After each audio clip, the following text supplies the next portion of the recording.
Siemka, ja jestem Adachu i witam was po nieco dłuższej przerwie niż zazwyczaj. Ta przerwa między tymi odcinkami omówień Naruto jest spowodowana moim wyjazdem, nie będę o tym enty raz mówił.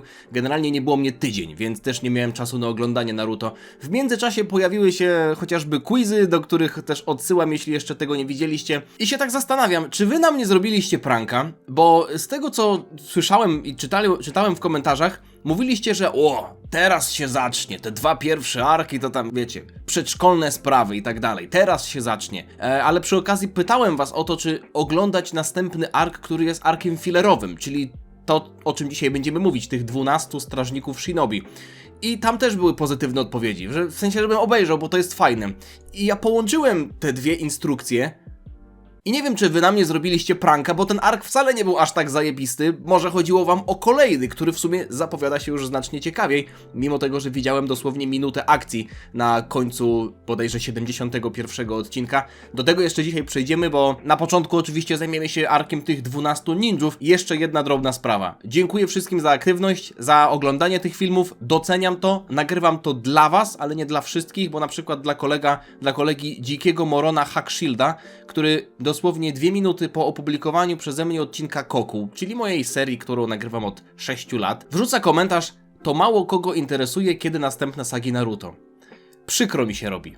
Już mówię to nawet z uśmiechem po paru dniach, ale jak to przeczytałem i zobaczyłem, że oglądają moje filmy też takie osoby, autentycznie zrobiło mi się przykro, ale nieważne. Mówię to z ręką na sercu. Dosłownie odechciało mi się oglądać tego dnia Naruto, kiedy przeczytałem ten komentarz, mimo tego, że miałem to zamiar zrobić, bo poczułem się jak taki niewolnik, który buduje piramidy, a kolega nie jest mój kolega, a gość Dziki Moron, nomen omen, stoi nade mną z biczem i mnie biczuje: oglądaj, nagrywaj, oglądaj! Pozdrawiam przy okazji Nekona, który podejrzewam, że też będzie oglądał te filmy. Dobrze mi się ogląda, Nekon, twoje filmy, nie wiem czy widziałeś. Nagrałem reakcję na twoją reakcję, szczyt recyklingu, ale zauważyłem, że ludziom się podoba. Także mimo wszystko, zanim tak naprawdę doszliśmy do tej faktycznej sagi, do tego faktycznego początku arku, czyli odcinka 57, to mieliśmy 3 odcinki, o których już wspominałem ostatnio, ale tam rzeczy się działy, które w ogóle nie łączyły kropek w mojej głowie, bo to nie były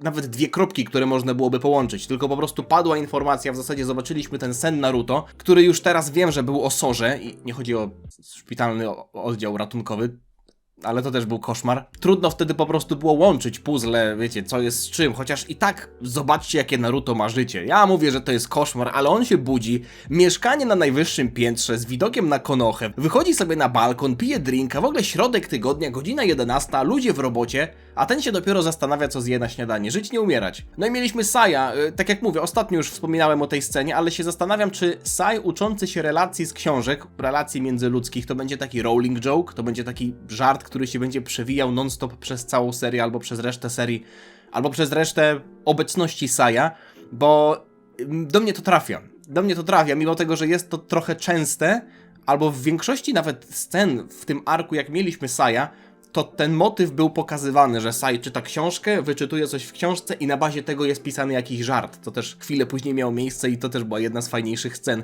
Podoba mi się to, trafia to do mnie, mimo tego, że Sai i na przykład Lee czy Guy to są zupełnie inne postacie pod kątem temperamentu, można powiedzieć nawet przeciwstawne, bo Lee jest bardzo ekspresyjny, a Sai jest wręcz w ogóle nie jest ekspresyjny, tylko cały czas z tą pokerową twarzą, nie zawsze, ale w większości czasu z tą pokerową twarzą robi zabawne rzeczy. Lee i Sai, myślę, że to są obecnie 2 moje ulubione postacie. Dlatego też żałowałem, że na początku misji był, a potem został z niej tak trochę sztucznie wycofany na rzecz Sory, który został do tej historii wpuszczony, bo podobały mi się te świetne wstawki humorystyczne, jak myślał, że Naruto się boi, a ten tak naprawdę był podekscytowany i tam trenował cięcie liścia i przy ognisku potem jak omawiali, w zasadzie to było wcześniej, sprawę kradzieży ciał, to Sai myślał, że Naruto się cały czas boi, że jest to przerażające dla niego, a potem go przytulił, bo tak napisali w książce i jeszcze zrobił to w taki sposób, że Naruto myślał, że Sai chce go pocałować, a ten mówi: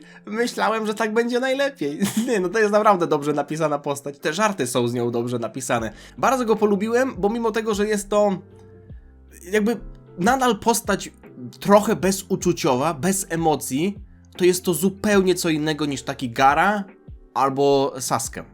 którzy też nie za bardzo okazywali emocji. Sasuke pokazywał też w odcinkach fillerowych trochę więcej emocji, albo w tym odcinku chociażby, gdzie próbowali odsłonić maskę Kakashiego, ale po prostu siadło mi to, jak to się mówi. Siadło mi to, jak jest napisany Sai. W międzyczasie Sakura się też brzydko zachowała, bo odepchnęła Naruto, kiedy ten po prostu obok niej usiadł, ale jak przychodzi co do czego, to dba o niego, więc jej wybaczam. Potem zawiązała się walka Naruto kontra Sora. Sora też okazało się, że ma moce wiatru, co zostało wspomniane, że jest to dość rzadkie, że ta natura czakry wiatru jest chyba najrzadsza. Nie wiem, czy padło to słowo najrzadsza, ale że rzadko się zdarza, no nie? Zresztą też nie widzieliśmy wielu osób, które dysponowały tym wiatrem, no ale z drugiej strony nie jestem w stanie z pamięci też wymienić wielu osób, które dysponowały ogniem, no nie? No klan Uchiha, ta babka, z którą potem walczył Naruto, Kakashi, bo kopiuje, no i może tam jeszcze 2-3 osoby, więc nie jestem w stanie ogólnie spamiętać wielu osób, które używały jakiejś czakry konkretnych natur,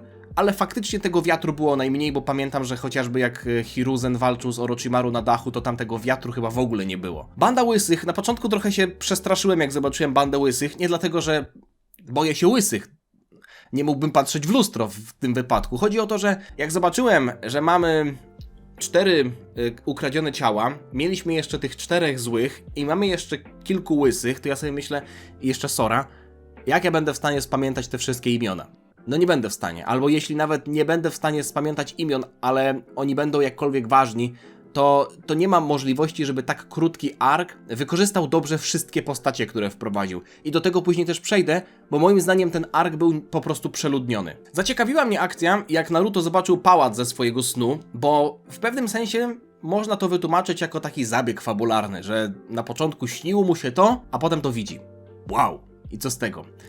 I w tamtym momencie historii jeszcze nie wiedziałem w ogóle, o co chodzi. Wydawało mi się to takie losowe, nawet coś, o czym zapomniałem, ale teraz jak już znam cały ark i szczerze, na początku wydawało mi się, że dam mu naprawdę niską ocenę, ale jak go sobie przejrzałem drugi raz od samego początku i zobaczyłem te nawiązania, te takie foreshadowing, zapowiedzi tego, co będzie dalej, to jestem w stanie bardziej go docenić. Nadal uważam, że z tych 3 pierwszych arków jest najsłabszy, no jest fillerowy, także nie chcę tutaj mówić, że jest jakaś zasada, ale często jest tak, że fillerowe arki po prostu mają niższą jakość. Ale teraz już jestem w stanie zauważyć, że chociażby fakt, że Sora, wykroczę trochę do przodu z tymi wydarzeniami, Sora miał w sobie czakrę Kyuubiego, którą ten kiedyś tam podczas tego pierwszego Konoha Crash, tego dawnego Konoha Crash, jak jeszcze znam imię 4. Hokage, bo gdzieś tam mi wyskoczyło, ale nie będę go używał.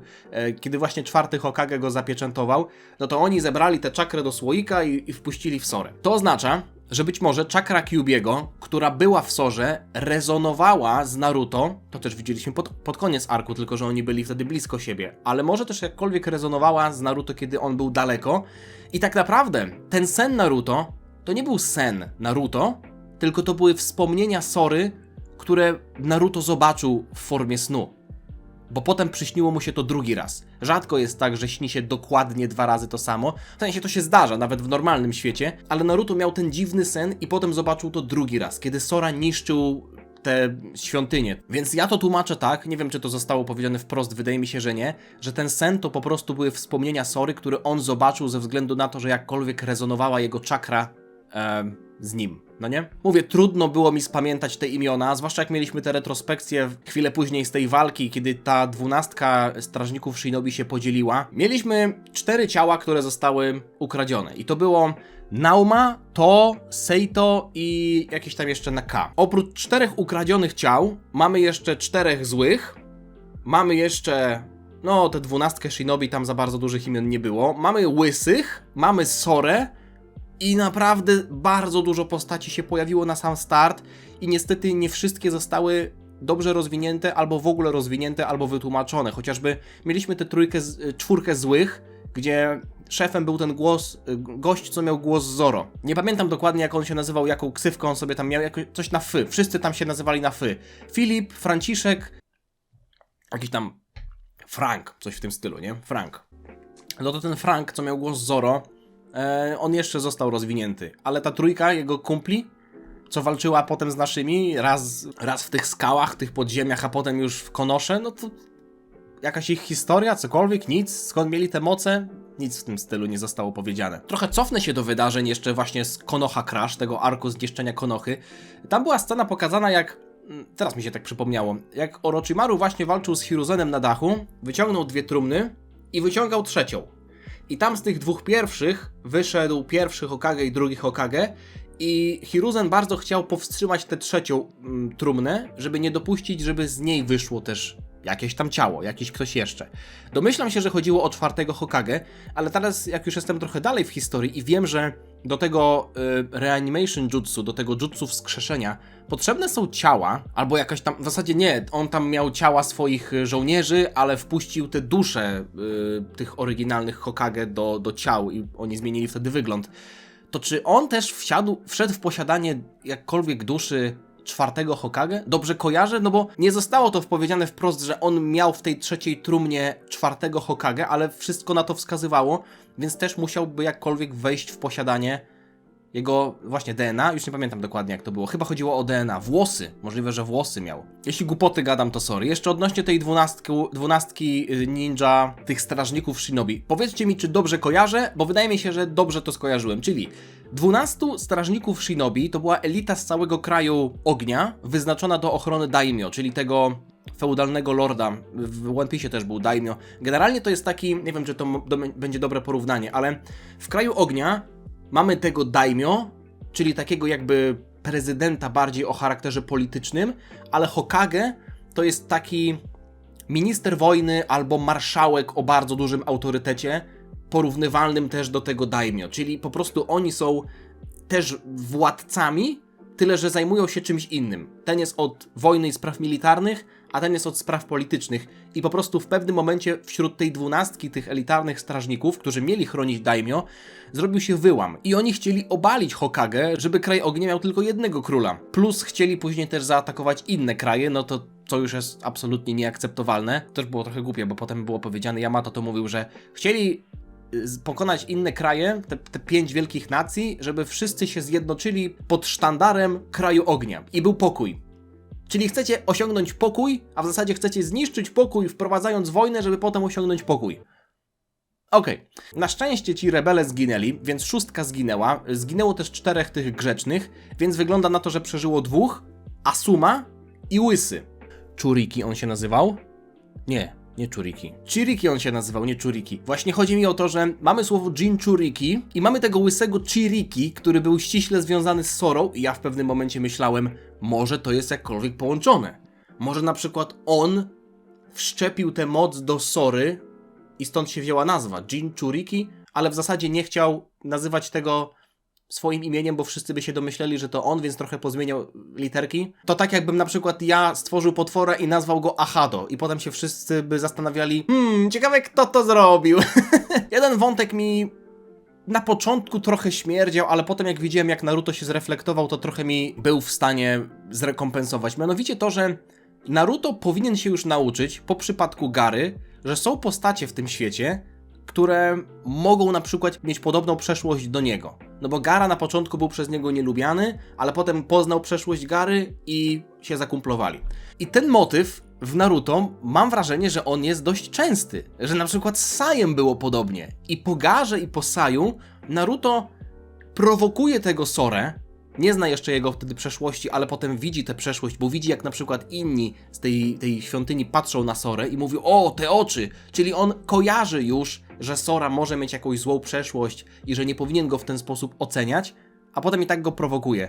Sprowokował go też potem przez niewiedzę, bo nie wiedział o co chodzi z tym imieniem pośmiertnym, tym postmortem, ale nadal uważam, że Naruto na taki dziwny, swój trochę chaotyczny i niezdarny sposób próbuje nawiązać relacje, chociażby tutaj z Sorą, ale też z innymi postaciami w przeszłości, bo mimo tego, że on może chcieć dobrze, to nadal używa takich słów i robi takie rzeczy, że oddala po prostu od siebie te postacie.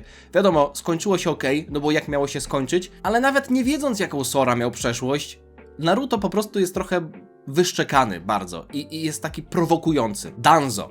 To jest postać, która myślę, że zostanie w przyszłości rozwinięta i że będzie jeszcze wokół niego się działo, bo w tym arku on został wprowadzony jako ktoś taki totalnie drugoplanowy i ten jego wątek nie został praktycznie rozwinięty, bo mieliśmy Danzo, który był szpiegowany, a on sobie po prostu siedzi i czyta książkę.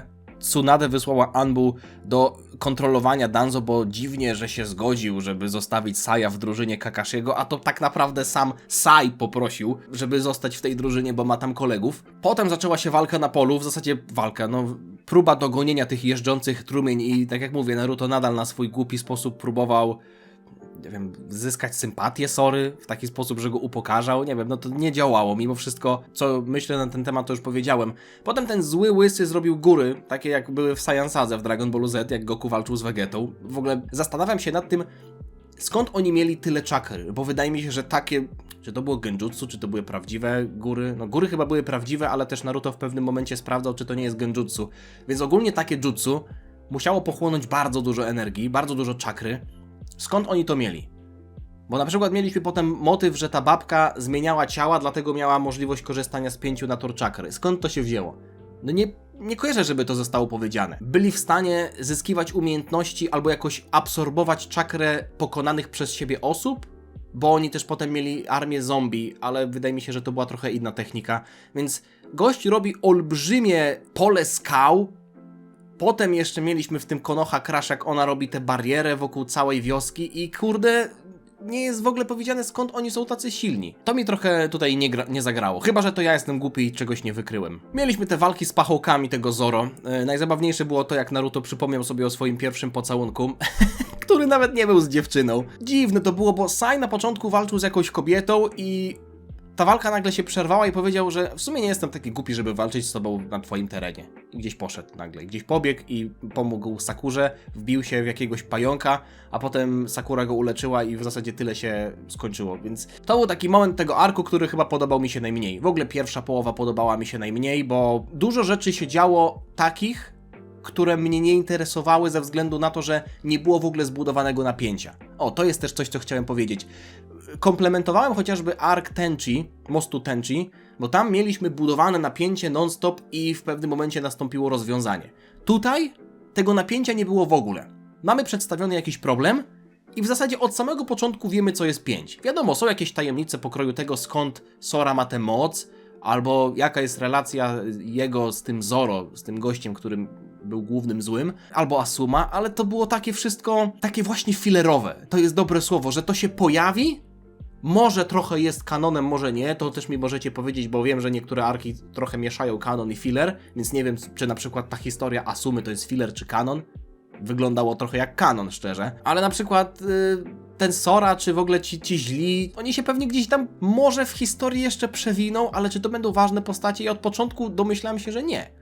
Nie wiem, czy tak będzie, ale ja czuję, że to są po prostu postacie, które się pojawiają, robią coś, są pokonane, albo jest jakiś konflikt rozwiązany i jest koniec. I one nie wracają, więc wracamy, powiedzmy, do tego punktu, z którego zaczynaliśmy sagę. I pod tym względem trudno się było wczuć, ale to też jakby nie zmienia faktu, że sama saga, sam ark średnio budował napięcie, albo wcale. Sora pierwszy raz, jak się ucieszył w tym arku, to jak dostał ziemniaka gorącego.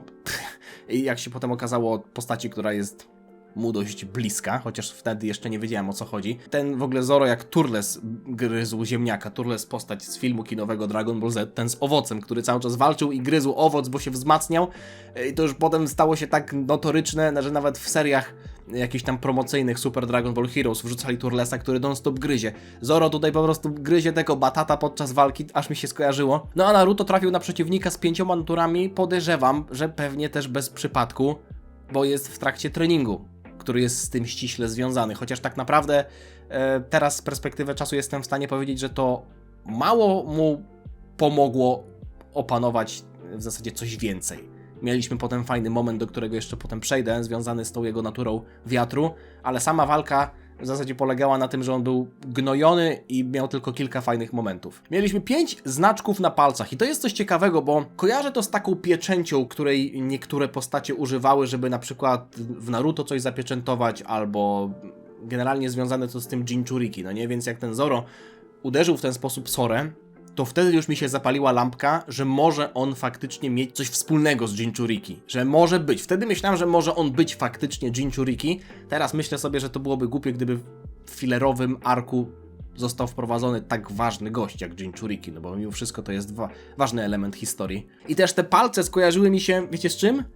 Jak była ta pierwsza saga w Naruto, czyli ratowanie Kazekage i 10 Akatsuki stało na tych dłoniach i na każdym palcu był jakiś napis, w zasadzie oni symbolizowali te napisy i też mieliśmy te dłonie z palcami i tak, tylko że tam to wyglądało troszeczkę inaczej i nie wiem, czy jest to jakkolwiek powiązane, ale ten motyw takich, kurde, palców i tych znaczków kanji, które się gdzieś przewijają, północ, południe, biały, czerwony, jakieś tam różne słowa, któryś już raz to jest w różnych okazjach, więc też jestem ciekaw tego, czy to będzie jakkolwiek wytłumaczone albo rozwinięte. Wtedy myślałem, że w ogóle ten Zoro, ja sorry, że tak na niego mówię, nie pamiętam jak on się nazywa, miał głos Zoro z One Piece'a.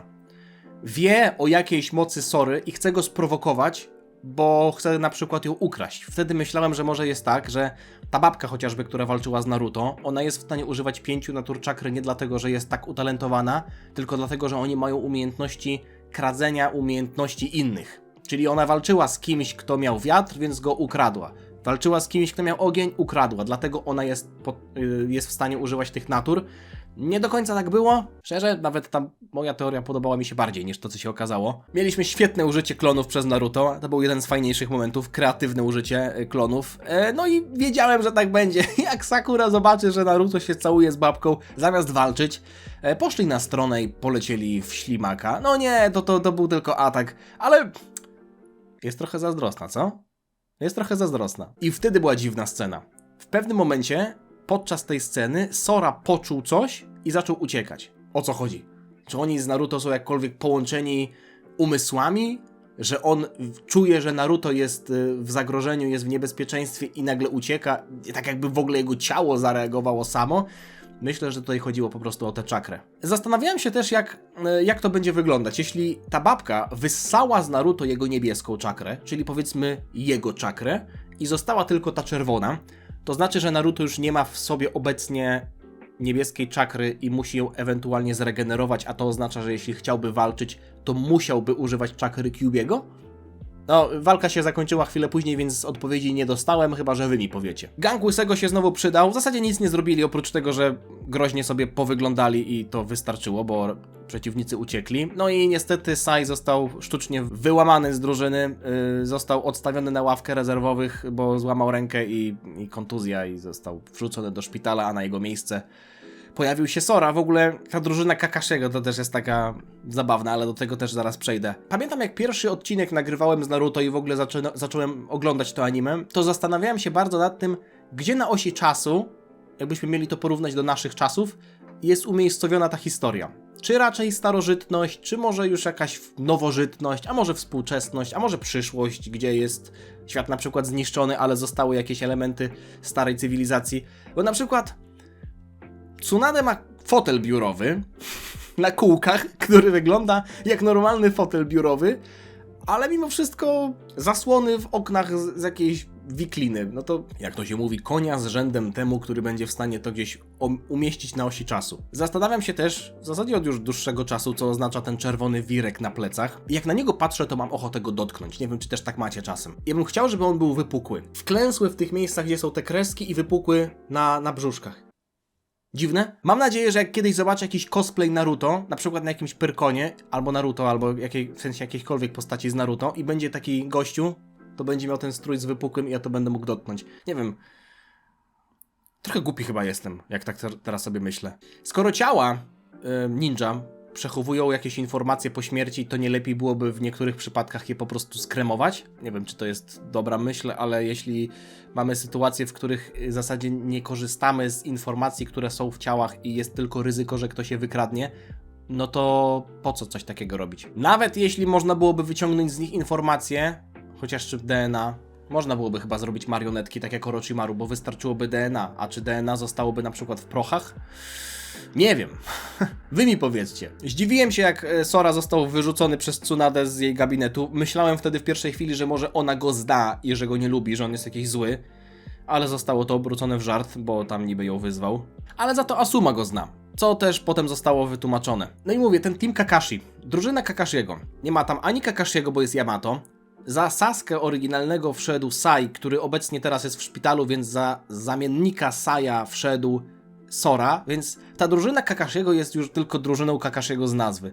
Stęskniłem się za Kakashim. Mam nadzieję, że on będzie w przyszłym arku. Lee też się pokazał, ale dołączył do walki tylko po to, żeby od Chojiego oberwać po mordzie, więc za dużo tutaj się nie nacieszyłem. No i Naruto znalazł sobie takiego kolegę do rywalizacji, coś w stylu Sasuke, tylko że to jest bardziej wyciągnięcie tych negatywnych rzeczy z Sasuke i Gary i połączenie ich razem. Czyli ten opryskliwy charakter Sasuke, ta opryskliwa część jego charakteru i backstory Gary. No okej, akurat backstory Gary jest tym pozytywnym elementem z naszego punktu widzenia, nie z punktu widzenia Gary, takim ciekawszym elementem, ale to jest taki Gara, który ma charakter Sasuke trochę. Też chce się zemścić w sumie, więc nie było to odkrywcze za bardzo. Ten Sora... nie jestem jego fanem. O, tak nawet powiem. Nie, że nie lubię tej postaci, ale jest mi na tyle obojętna, że mógłby nawet umrzeć w tym arku i nie płakałbym. W ogóle co to była za scena, jak ludzie tego Zoro niszczą wioskę, a on groźnie zatapia zęby w batacie? Przypomniała mi się scena z Death Note, jak Light pisał jedną ręką, a drugą jadł chipsa. I to było wszystko w epickiej animacji z epicką muzyką. Miałem nadzieję, że trochę więcej zostanie powiedziane na temat egzaminu na Jonina, bo jest tam wspomniane, że Jonin musi mieć przynajmniej 2 natury czakry. I nie zostało niestety wspomniane więcej, czyli jak wygląda egzamin na Jonina. Być może to zostanie powiedziane później. Ogólnie Nekon chociażby mówił w swoim filmie, że tak naprawdę te stopnie to jest coś, co nie jest już albo nie będzie na tyle ważne w dalszych etapach historii, nad czym trochę ubolewam, bo ja rozumiem, że może być Genin silniejszy niż Jonin. Mamy tak w przypadku Naruto chociażby. Nie mówię, że wszyscy Jonini, ale jakiś tam Jonin na pewno. Ale ten egzamin na Chunina był fajny, bo tam mieliśmy etapy i pewnego rodzaju usystematyzowanie tego, co trzeba zrobić, jakieś zasady. Chciałbym też zobaczyć jakiś egzamin na Jonina, nawet jeśli ta ranga nie będzie miała żadnego znaczenia. Trening mi się podobał, to jak Asuma tłumaczył, na czym polega rzucanie tym kunajem nasyconym tą czakrą wiatru, że tak naprawdę nie chodzi o ilość czakry, tylko o precyzję, więc znacznie bardziej podobał mi się trening niż sama akcja. No i też zostało powiedziane, Asuma to sobie pomyślał, że i Sora i Naruto mają zatrważająco dużą wytrzymałość. Tę staminę właśnie, nie? Więc tutaj kolejna lampka się w mojej głowie zapaliła, że kurde, no przecież Naruto ma taką staminę ze względu na to, że jest Jinchuriki. Więc Sora, jeśli też ma taką staminę, która dorównuje Naruto, to może też jest Jinchuriki. Rozbawiła mnie trochę scena, mimo tego, że to nie była zabawna scena, ale rozbawiły mnie okoliczności, że Sora, Asuma i Naruto jedli ramen, jakby totalnie na chillu, wychodzą z tej budki i nagle ni z gruchy, ni z pietruchy Sora zaczyna mówić historię życia, że tutaj mój ojciec nosił taką szmatę i generalnie dropnął takiego lora, że nawet dowiedzieliśmy się chwilę później, że to Asuma zabił jego ojca, co było w miarę ciekawe, ale jakoś tak też nie zniszczyło mi głowy. Ucieszyłem się, jak zobaczyłem Kurenai, która tam zaprasza go do kina. Nie, do kina? Do teatru? Oni chyba nie mają kina, nie? Tak czy siak, czy to już jest oficjalne, że oni tam... Chyba jeszcze wtedy tak średnio, a może trochę, nie wiem. Chyba nie mieszkają razem, bo Asuma ją tam oglądał w poprzednim marku z innego balkonu. No i tutaj miałem wielką konsternację, bo mieliśmy to backstory, jak Asuma walczył z tym ojcem Sory, który też miał głos Zoro.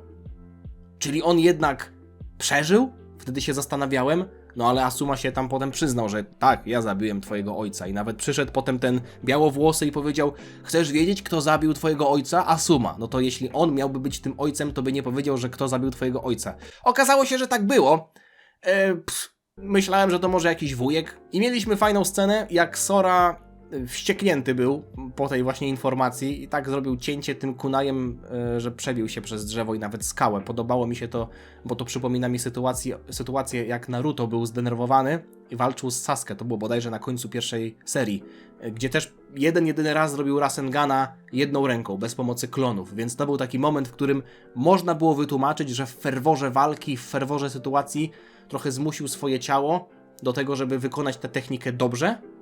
I Sora też w emocjach zrobił to raz, a dobrze. No i Danzo robi się poważniarz. Ktoś mi ostatnio wysłał mema na maila z Korwinem, który mówi, że nie ma dowodów na to, że Danzo wiedział o masakrze klanu Uchiha. Nie wiem, jak związany jest Danzo z klanem Uchiha. Jeśli to jest spoiler, to dzięki.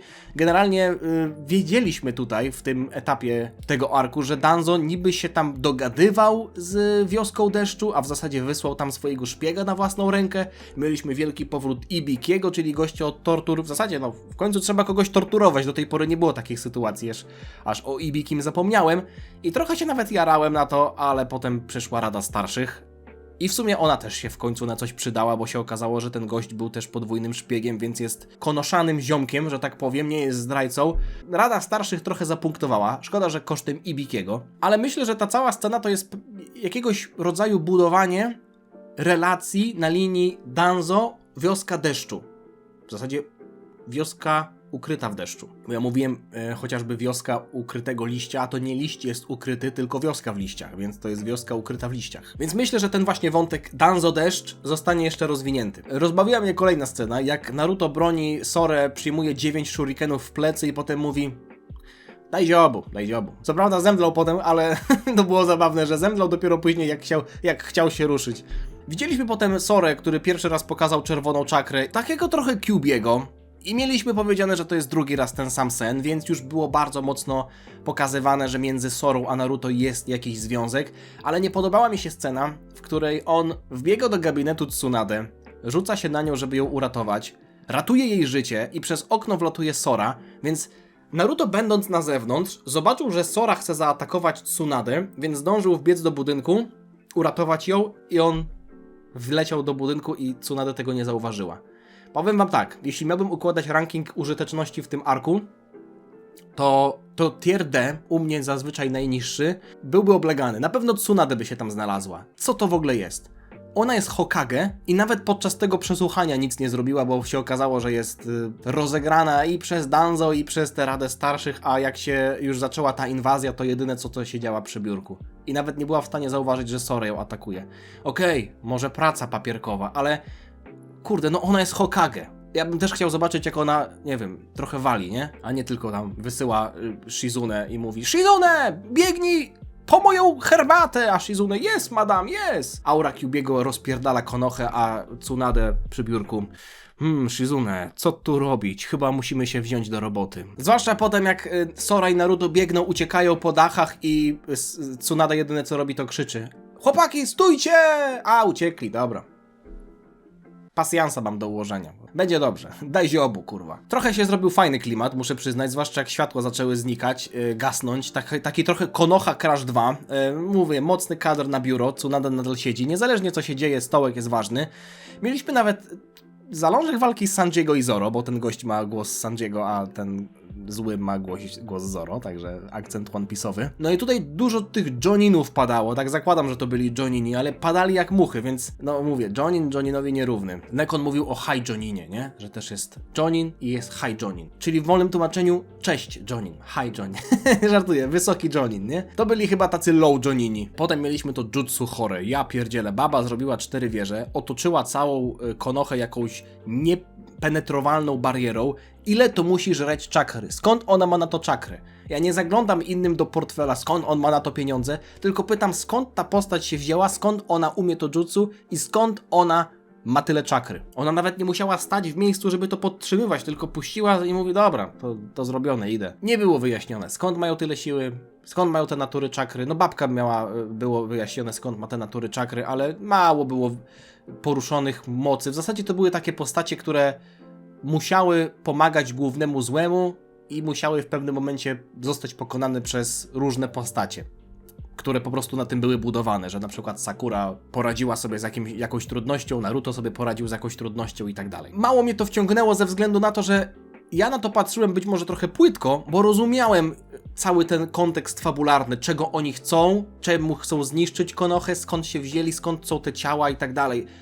No i też ten wątek Asumy, jego przeszłości był chyba w tym wszystkim najciekawszy, bo Asuma jest to postać, którą mamy na co dzień, więc to też rozbudowuje jego postać, ale to się sprowadzało do tego, że mamy gości, którzy nie lubią Konochy, więc przychodzą do Konochy, żeby zniszczyć Konohę.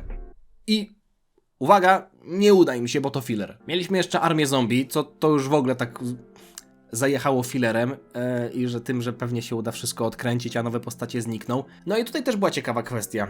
Jeden z gości został wskrzeszony i pojawiła się kwestia, że on nie może się przeciwstawić temu, który rzucił to jutsu, tego wskrzeszenia. No właśnie, nie może czy nie chce? Bo moim zdaniem to są dwie różne rzeczy. Jeśli dajmy na to ten Kazek, jak on się tam nazywał, Kazimierz, został wskrzeszony i mówi, że nie mogę się przeciwstawić temu, kto mnie wskrzesił. Okej, nie możesz, dlatego że on w pewnym sensie kontroluje twoje ciało, mimo tego, że, albo inaczej, twoje ciało wykonuje jego rozkaz, mimo tego, że ty sam wiesz, że robisz źle? Czy może chodzi o to, że wpływa on na tyle na twoją świadomość, że wiesz, że może nie powinieneś tego robić, ale twoja podświadomość każe ci to robić. Czyli nie możesz, bo nie chcesz, czy nie możesz, bo nie możesz, bo nie masz takiej możliwości fizycznej, nie jesteś w stanie. Potem mieliśmy kwestię tego Limelighta, czyli tego nuka, który miał zniszczyć Konoha, ale się nie udało. Dość ciekawa technika, ale kilka pytań mam.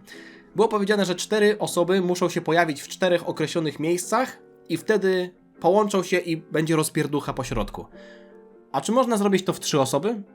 Albo w 5, albo w 2, albo w 8? Czy wtedy będzie na przykład silniejszy ten Limelight, albo słabszy? Czy to muszą być 4 osoby?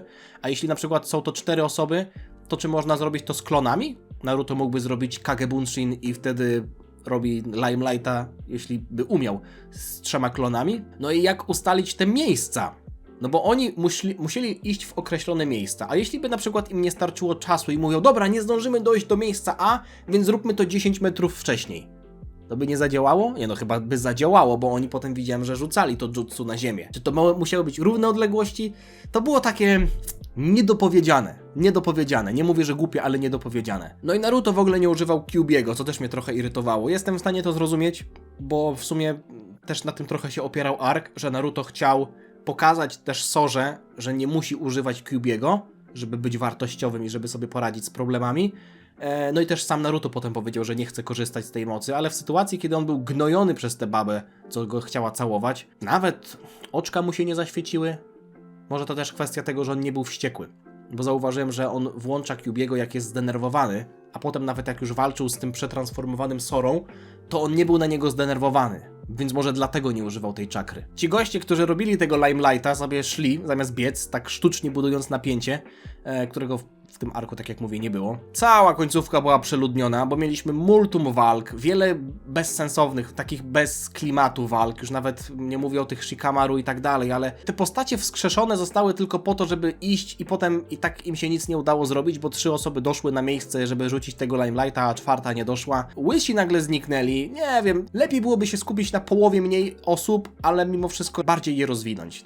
Tak po prostu myślę. I fakt, że też odbywało się sporo walk naraz sprawił, że trudno było mi się wczuć w jakąkolwiek i nie wciągnęły mnie one poza kilkoma końcówkami, bo chociażby mieliśmy sytuację, jak Sakura została niby pokonana, myślałem, że ktoś ją może uratował, ale okazało się, że ona sama jakby udawała Greka, że tak powiem, i potem jej wykurwiła tak, że aż zniszczyła barierę, więc sorry, Sakura chyba znów MVP, trochę przypadkiem, ale niech będzie. Mamy 67 odcinek Shippudena i Ino, uwaga, w końcu coś robi. Gratuluję. Co prawda to filler, ale niech będzie. No i Yamato też zrobił kreatywną akcję, bo zabił gościa w zasadzie wyrastając w nim Dom Bartek. Ciekawa śmierć. Zdziwiło mnie to, że Naruto jest w stanie tworzyć Rasengana tylko klonami, bo on przytrzymywał swoim głównym ciałem tę babę, a 2 klony zrobiły Rasengana. Chyba ma to sens, nie? Skoro on trenował to cięcie liścia też klonami, to znaczy, że jego klony też są w stanie używać czakry, a więc też są w stanie zrobić Rasengana. Tylko pytanie, czy ten Rasengan jest na przykład słabszy? No bo jeśli on tworzy klon, no to klon ma taką samą ilość czakry jak on? Czy on na przykład dzieli swoją czakrę na różne klony? Już nie pamiętam, czy to było mówione. No i niby zostało powiedziane, skąd ta babka potrafi używać wielu natur czakry, bo po prostu zmienia ciała. Co to jest w ogóle za jutsu? Skąd ona to ma? Może ona na przykład jakieś ciała pokonanych osób po prostu zaczarowała tym swoim jutsu, nadała im swój wygląd i gdzieś trzymała je w jakiejś kieszonce, takiej kieszonce wymiarowej, do której miała dostęp i mogła się z nimi zamieniać cały czas, ale one też miały jej świadomość, jak ona się zamieniała. Nie no, ona była tymi włosami, nie? To już w ogóle było dziwne. Mieliśmy flashback z tego oryginalnego Konoha Crush, kiedy prawdziwy Kyuubi rozwalał wszystko i to było fajne, bo też w końcu dowiedzieliśmy się, o co chodziło z Sorą, czyli trop był dobry, że Sora ma coś wspólnego z Jinchuriki, ale konkluzja była zła, bo on nie jest Jinchuriki, tylko po prostu zebrali czakrę Kyuubiego do słoika i wsadzili mu ten słoik w dupę. Dobra, nie było tak, ale to taki Kyuubi light po prostu, nie? Trochę Kyuubi, trochę nie. Może Kyuubi prawdziwy, ale nie miał prawdziwego naczynia, w którym mógłby się utrzymać. Czyli sam Kyuubi był prawdziwy. Tylko pytanie, czy on miał nadal swoją świadomość?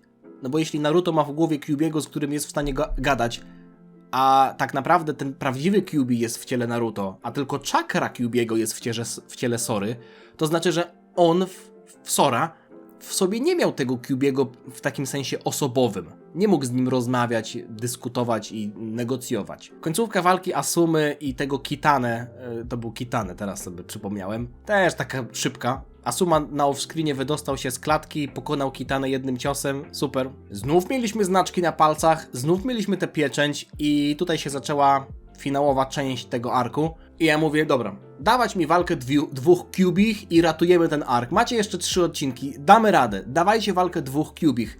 Okazało się, że to jednak ojciec Sory, Zoro to ojciec Sory, to było też dziwne. Czy mnie to poruszyło za bardzo? Nie, nie poruszyło mnie to. Kolejny motyw jak Gaara, taki trochę Gaara light.